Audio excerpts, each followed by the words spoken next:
Let's take a look at this task and time tracking SaaS business that is going to be included in the next edition of the Acumen Wire newsletter, which is a newsletter I run where I send out online businesses that were recently listed for sale, along with my quick take on the business and a focus on established, profitable, and time tested businesses. This SaaS business is making $313,000 per year. It is 25 years old. That is very, very time tested in the world of online businesses, and it is listed for sale at an asking price of $1.4 million, which is a 4.5x valuation multiple.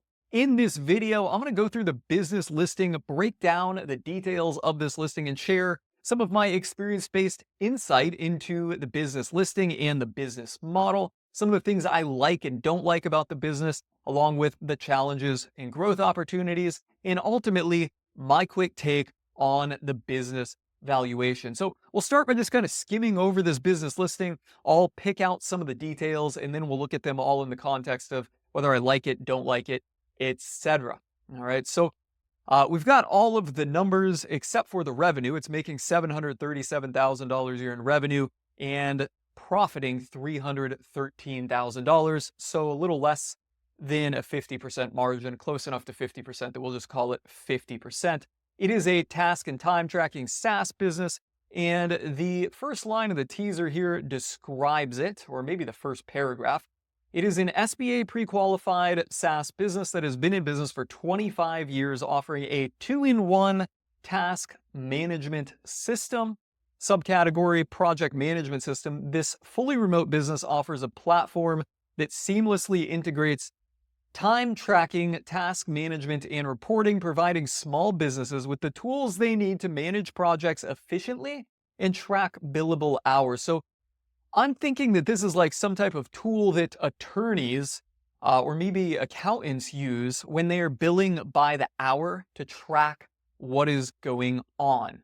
That's what I'm thinking this thing is. Now, some of the other key details here, it is SBA pre-qualified, and just a little tangent on that. There's no such thing as SBA pre-qualified. This would be properly articulated as SBA eligible. It meets the details for SBA eligibility, but no one in the underwriting department at a bank has actually looked at this deal at this point. It has a 10.8-year average client retention, 5.47% annual churn. With an SBA loan, you can get it for as little as 10% down. That is true.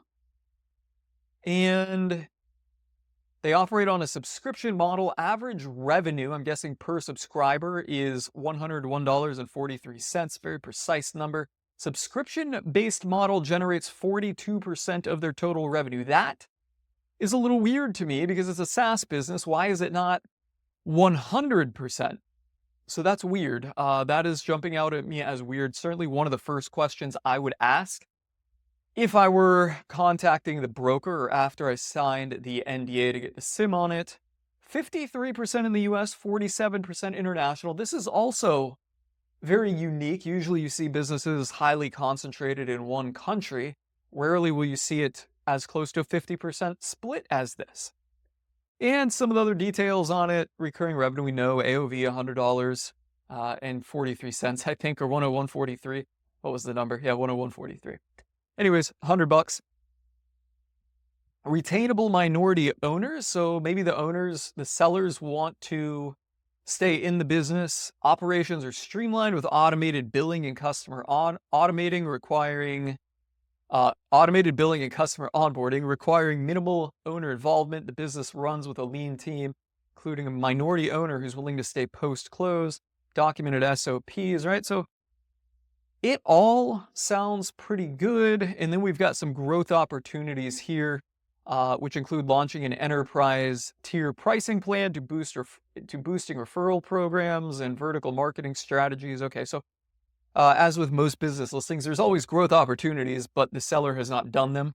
And quite frankly, I think that they should always be taken with a grain of salt, because why hasn't the seller done them? That's always something you have to unpack as a business owner. Is the seller not doing them because he feels they're unfruitful, or did the seller mentally check out on this business? So what do I like about the business? First thing, it's SBA eligible, although, I kind of downplayed the SBA pre-qualified because that's not really a thing. Being SBA eligible is good. That means they've got 3 years of tax returns. It is a US-based entity and meets some basic parameters for the SBA program. So that is pretty good.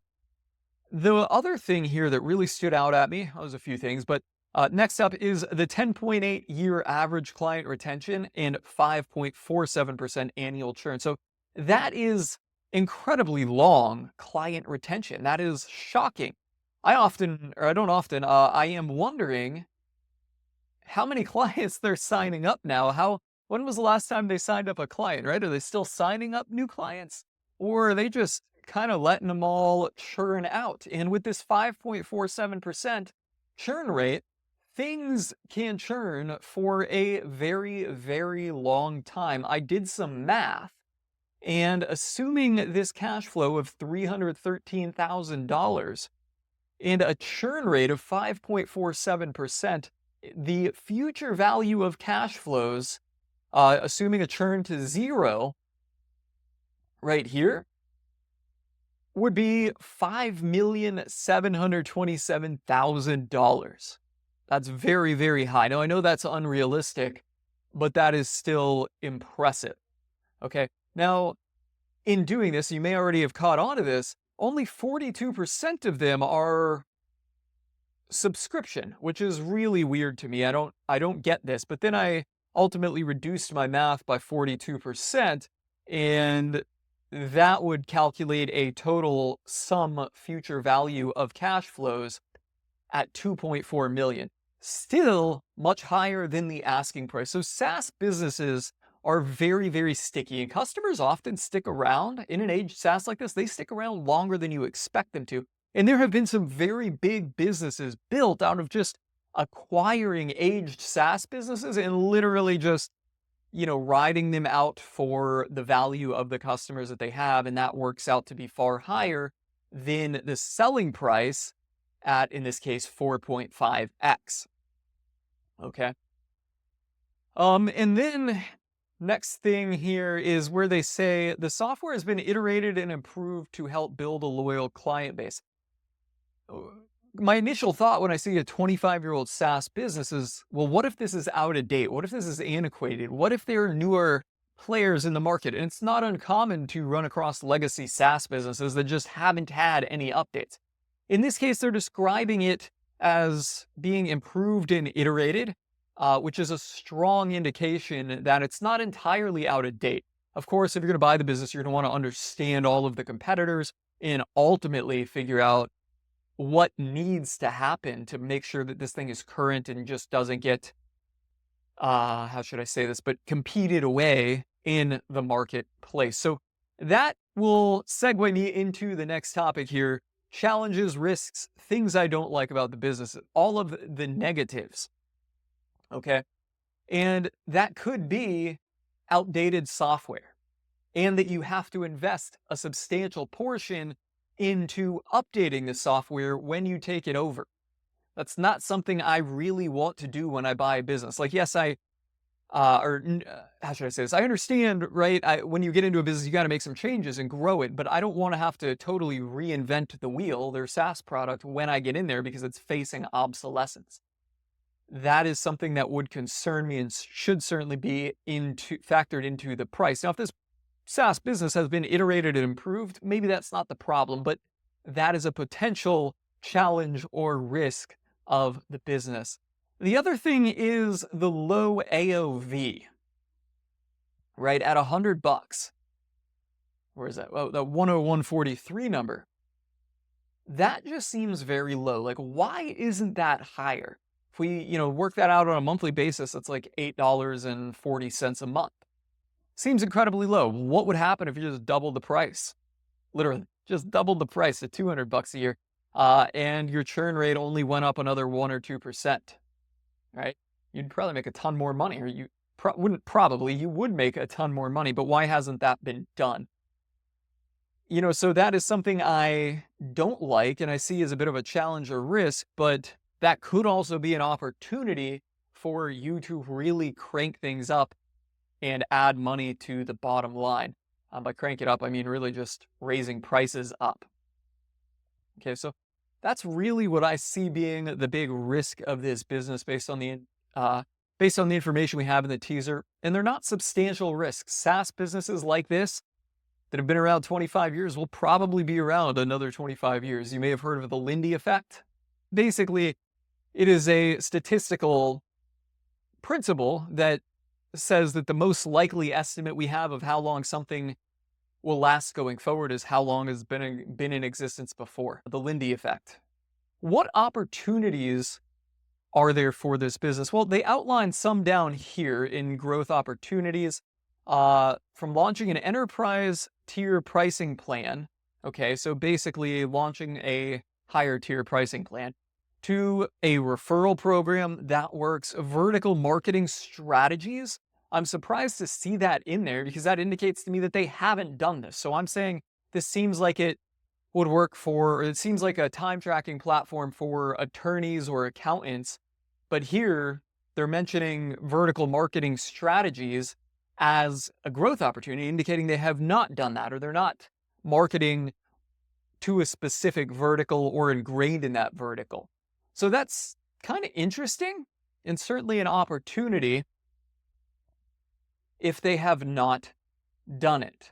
The company's customer base spans industries, IT, consulting. Well, okay, so here's the sentence I didn't read, right? Like they're covering all kinds of things. Strong demand in niche sectors like construction. Okay, that's very, very, very interesting. That doesn't really change things, but that's not accounting or legal, as I had kind of assumed from the rest of the teaser. But certainly picking a vertical market to market and sell to would be good. The other thing besides paid ads that would really work well here, or could really work well, is content marketing. You got a 25-year-old website, right? Any of the content that gets published on there, like blog posts, videos, all that stuff, is really going to gain momentum very, very fast. So if I were to take over this business, acquire it, I would certainly look to ramp up content publication on the website, because it would be 10 times more valuable than just starting a new business and just starting content marketing. And for new businesses that I've done, I don't even do content marketing anymore. It's all, direct response, lead generation, stuff like that, because content just takes forever. But when you have a 25-year-old business and website like that, you publish some content, it goes right to the top of the search engines really quick. So on that note, what's my opinion on this business valuation here? Is it worth the 4.5x multiple? I think the 4.5x is fair.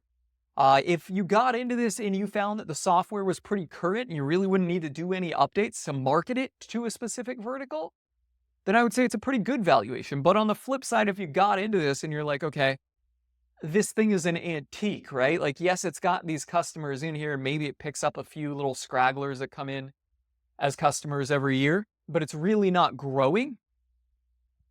So the revenue trend is down, the software is antiquated, then this 4.5x seems a little high, and I think it would be more realistic to pay in the, say, 3.5 to 3.8 kind of range for it, because you're going to have to come in here and immediately open up the hood and really, really overhaul the business. It's like buying a house that you're going to need to remodel. Like, yeah, the foundation's there and the location's right, but you still got a lot of work to do when you get into it. On that note, guys, what do you think about this 4.5x valuation on this business? Is it worth it? Is there anything you feel like I missed out on? Let me know in the comments below. And if you haven't already done so, sign up for the Acumen Wire newsletter. I'll put a link below so you can head on over there, get signed up, and do me a sweet one. Smash that like button to help me out in the YouTube algorithm. I'm calling it a wrap and signing off.